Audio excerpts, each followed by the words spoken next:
उत्तर प्रदेश के राज्यपाल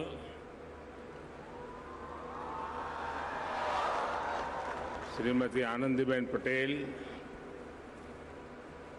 उत्तर प्रदेश के मुख्यमंत्री योगी आदित्यनाथ जी, उप मुख्यमंत्री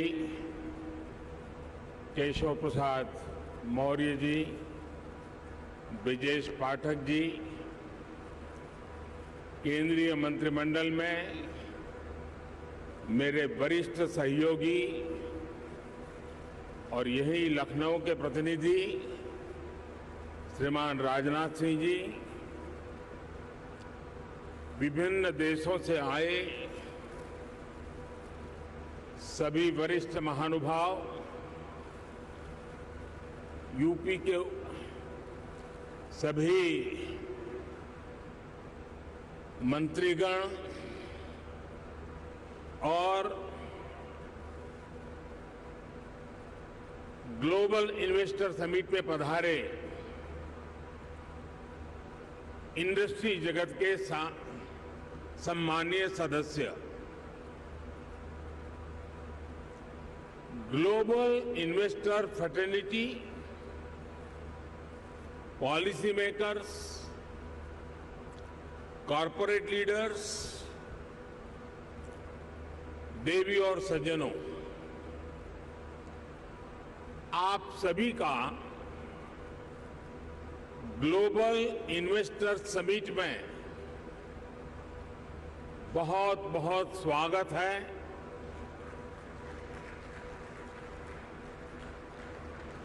आप सोच रहे होंगे कि मैं मुख्य अतिथि होने पर भी ये स्वागत की जिम्मेदारी क्यों उठा रहा हूं। ये इसलिए क्योंकि मेरी एक और भूमिका भी है। आप सबने मुझे भारत के प्रधानमंत्री के साथ साथ उत्तर प्रदेश का सांसद भी बनाया है।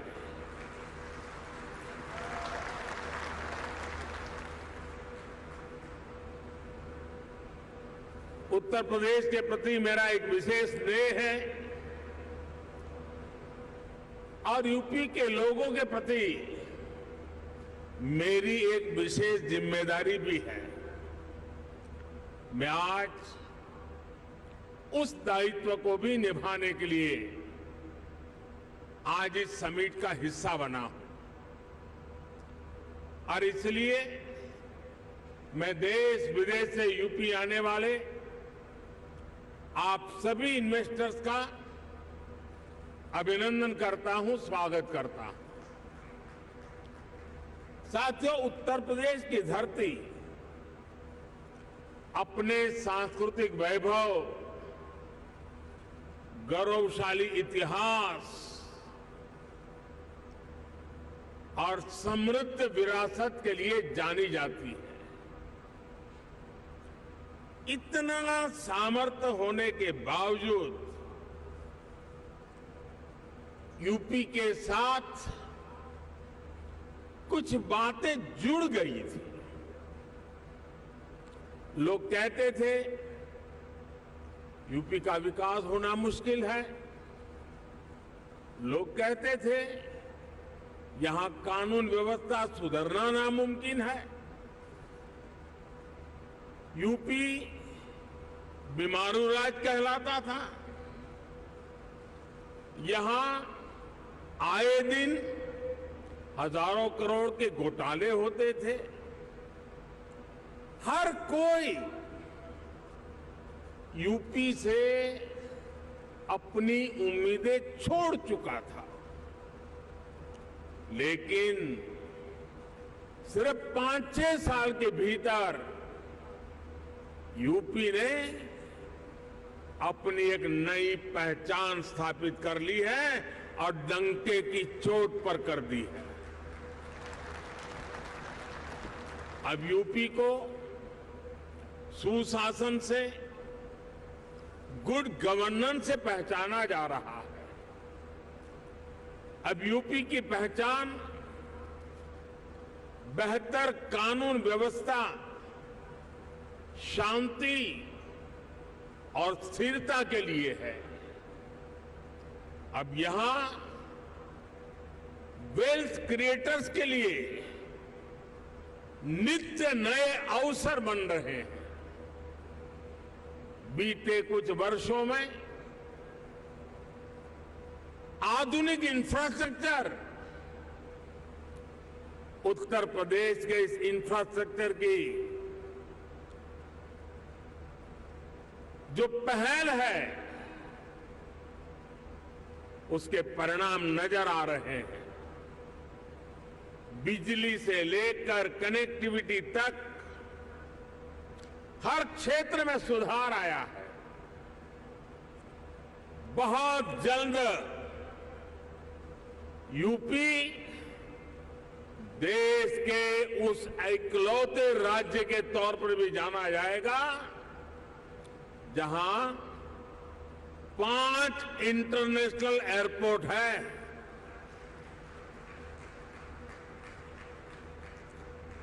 डेडिकेटेड फ्रेट कॉरिडोर से यूपी सीधे समुद्र से जुड़ रहा है, गुजरात और महाराष्ट्र के पोर्ट से कनेक्ट होता जा रहा है।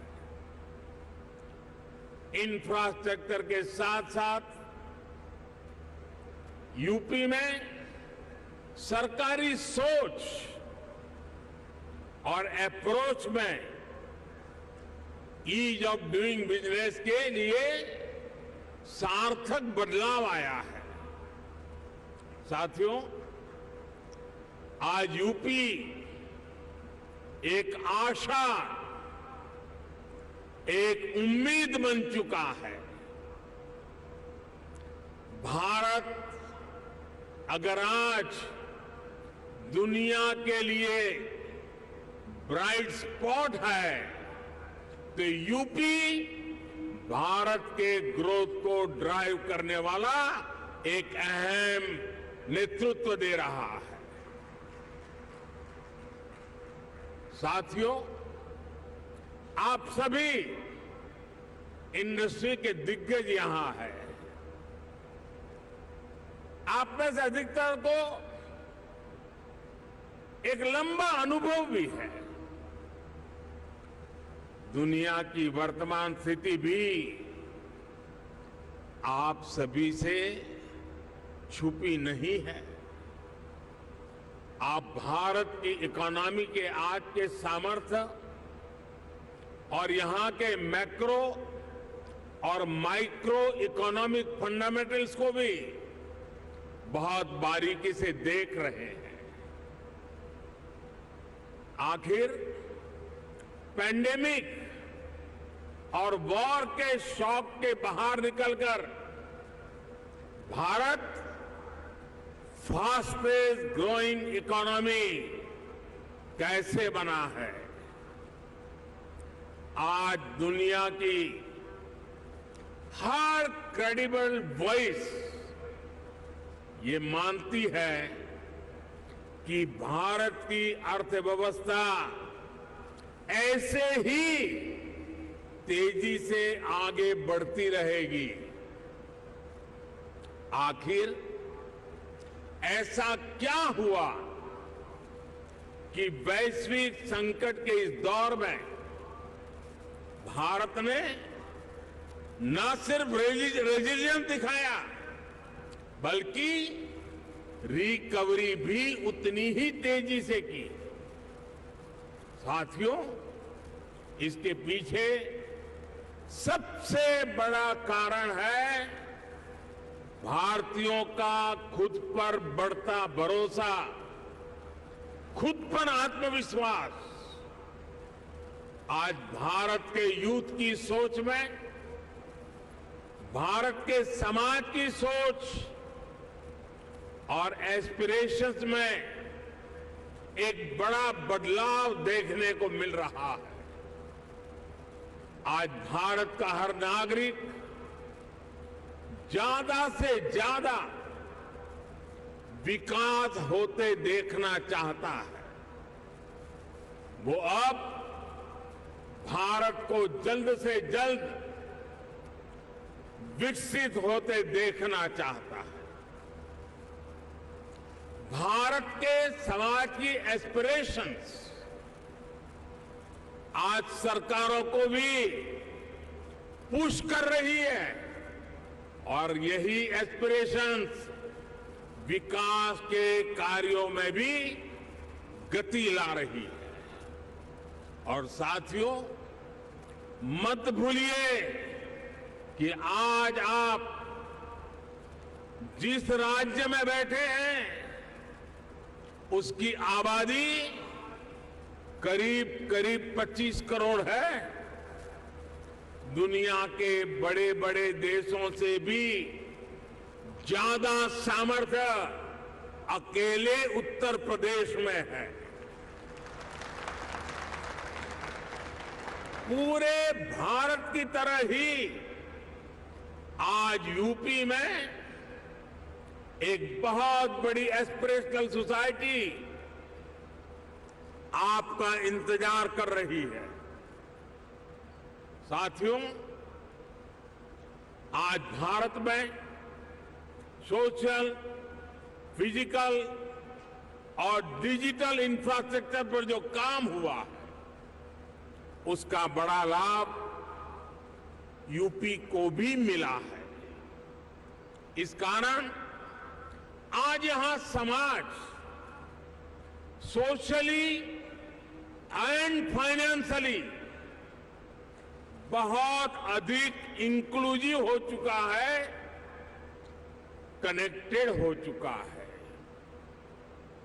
एक मार्केट के रूप में भारत अब सीमलेस हो रहा है। सरकारी प्रक्रियाएं भी सरल हो रही है। मैं अक्सर कहता हूं कि आज भारत आउट ऑफ कंपल्सन नहीं बल्कि आउट ऑफ कन्विक्शन रिफॉर्म करता है। यही कारण है कि भारत 40,000 से अधिक कंप्लायंसेस को खत्म कर चुका है। दर्जनों पुराने कानूनों को खत्म कर चुका है।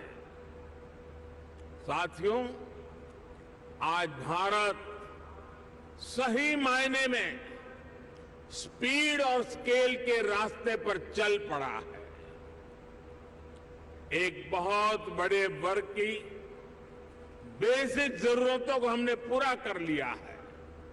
इसलिए वो एक लेवल ऊपर की सोचने लगा है, आगे की सोचने लगा है।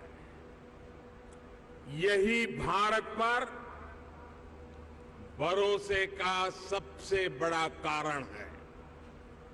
साथियों, कुछ दिन पहले भारत सरकार का जो बजट आया है उसमें भी आपको यही कमिटमेंट साफ साफ दिखेगा।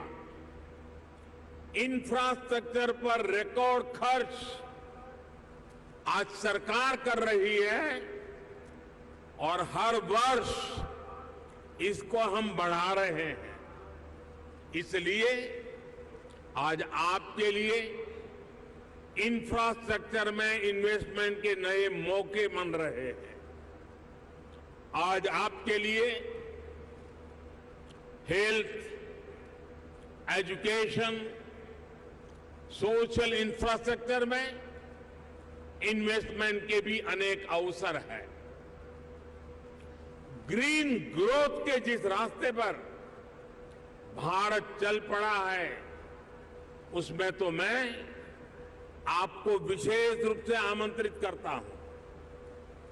इस वर्ष के बजट में 35,000 करोड़ रुपए तो हमने सिर्फ एनर्जी ट्रांजिशन के लिए रखे हैं। ये दिखाता है कि हमारा इरादा क्या है। मिशन ग्रीन हाइड्रोजन हमारे इसी इरादे को बुलंद करता है। इस बजट में इससे जुड़ा पूरा इकोसिस्टम विकसित करने के लिए अनेक कदम उठाए गए हैं। इलेक्ट्रिक मोबिलिटी की ट्रांसफॉर्मेशन के लिए एक नई सप्लाई और वैल्यू चेन हम विकसित कर रहे हैं। साथियों, मुझे खुशी है कि नई वैल्यू और सप्लाई चेन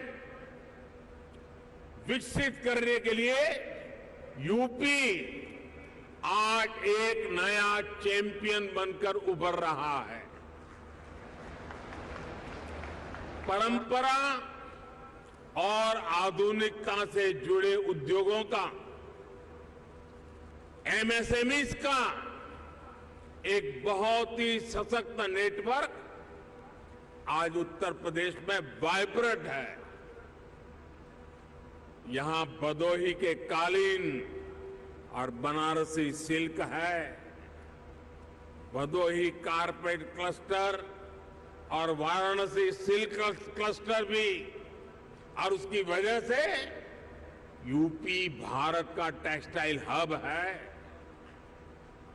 आज भारत के कुल मोबाइल मैन्युफैक्चरिंग में 60% से भी ज्यादा मोबाइल अकेले उत्तर प्रदेश में होता है।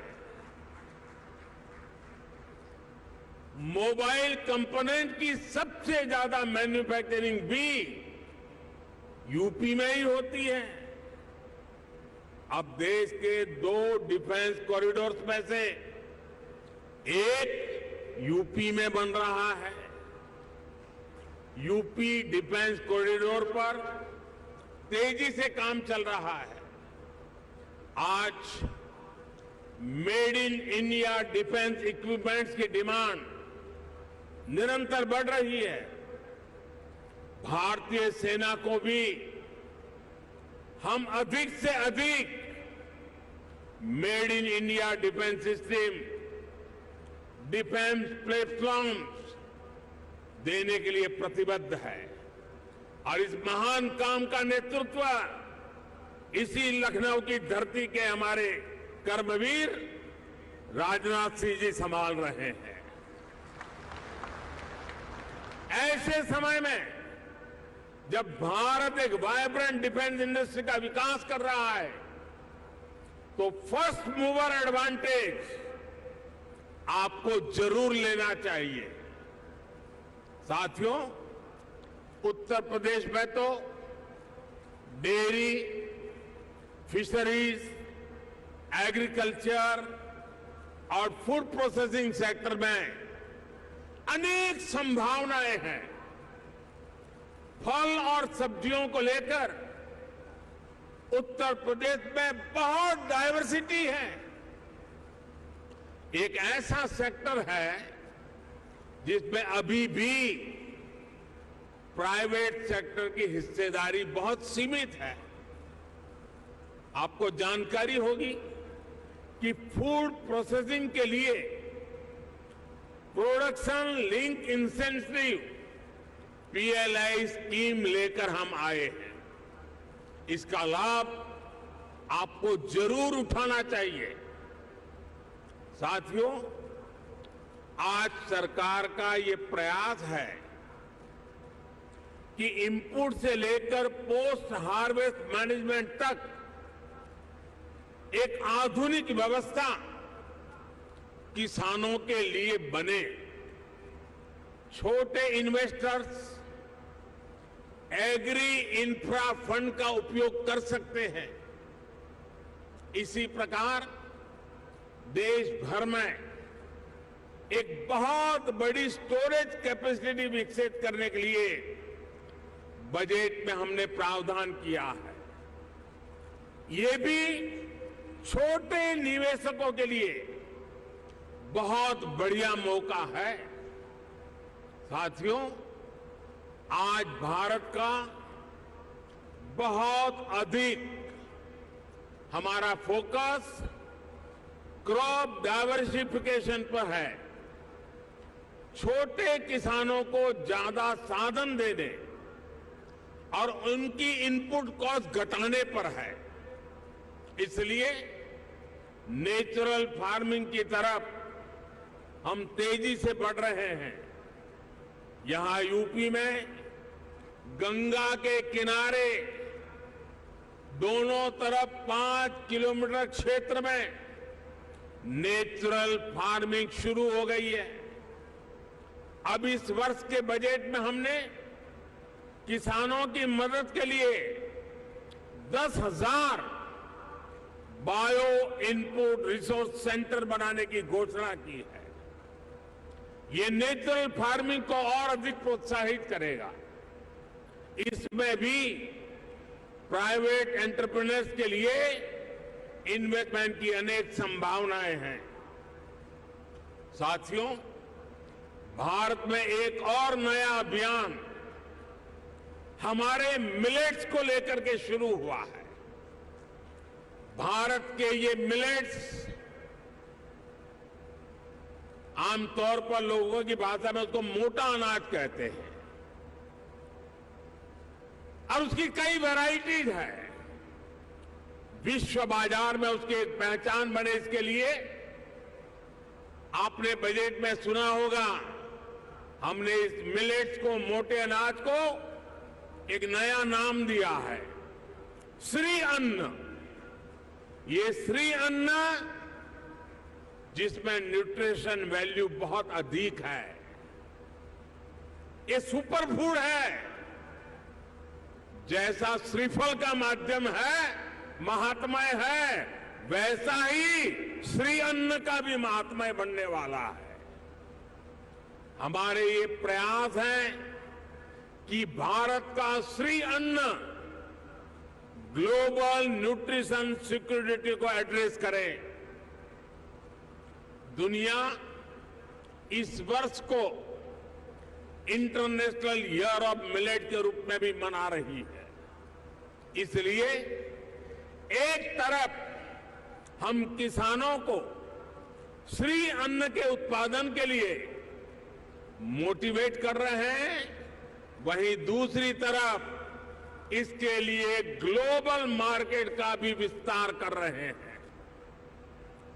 फूड प्रोसेसिंग सेक्टर से जुड़े साथी रेडी टू ईट और रेडी टू कुक श्री अन्न के प्रोडक्ट्स में संभावनाएं तलाश सकते हैं और मानव जाति की बड़ी सेवा भी कर सकते हैं। साथियों, उत्तर प्रदेश में एक और विषय में बहुत प्रशंसनीय काम हुआ है। ये काम एजुकेशन और स्किल डेवलपमेंट से जुड़ा है। Mahayogi Guru Gorakhnath Ayush university, Atal Bihari Vajpayee health university, Raja Mahendra Pratap Singh university, major Dhyanchand sports university, ऐसे अनेक संस्थान अलग अलग स्किल्स के लिए युवाओं को तैयार करेंगे। मुझे बताया गया है कि स्किल डेवलपमेंट मिशन के तहत अभी तक यूपी के 16 लाख से अधिक युवाओं को अलग अलग स्किल्स में ट्रेन किया गया है।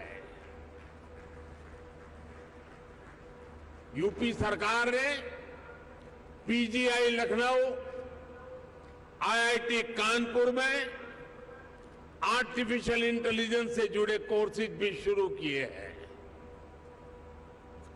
और मैं जब अभी आ रहा था तो शिक्षा का जिनकी जिम्मे होती है, हमारी गवर्नर साहिबान चांसलर के रूप में वो काम देखती हैं, उन्होंने मुझे बताया कि उत्तर प्रदेश के लिए बड़े गर्व की बात है कि नेक एक्रेडिटेशन में इस बार उत्तर प्रदेश की 4 यूनिवर्सिटीज ने हिंदुस्तान को अपना लोहा मनवा दिया है। मैं शिक्षा जगत से जुड़े लोगों को और चांसलर मैडम को हृदय से अभिनंदन करता हूं। देश के स्टार्टअप रिवॉल्यूशन में भी यूपी की भूमिका लगातार बढ़ रही है।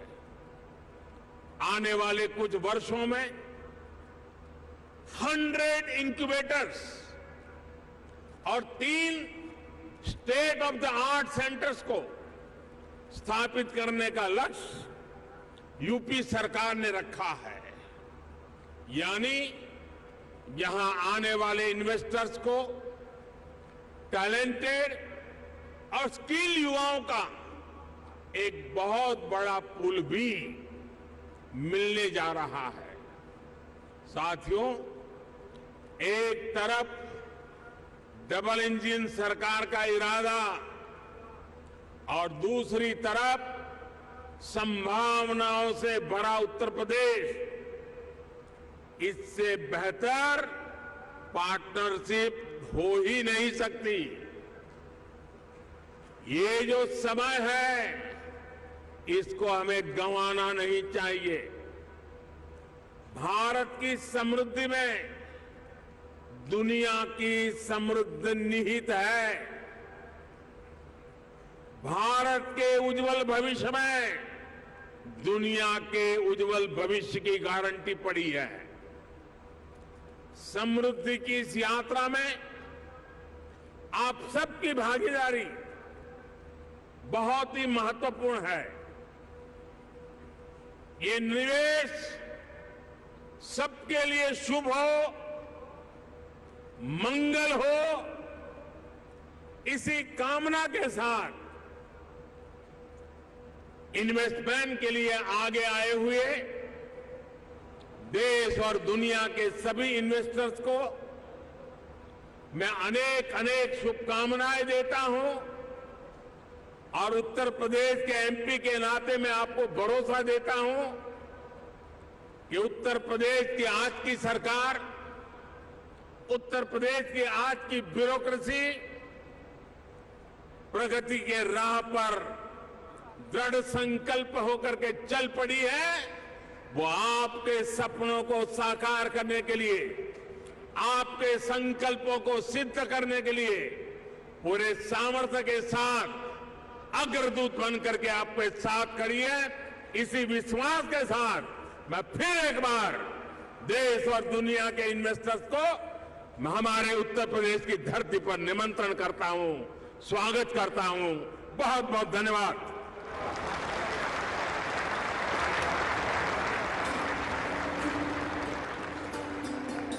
बहुत बहुत धन्यवाद माननीय प्रधानमंत्री जी। सभी क्षेत्रों पर और सभी के ऊपर आपके विश्वास के लिए, शुभकामनाओं के लिए, सभी के लिए सतत आपके मार्गदर्शन के लिए, आपके पथ प्रदर्शक संदेश के लिए।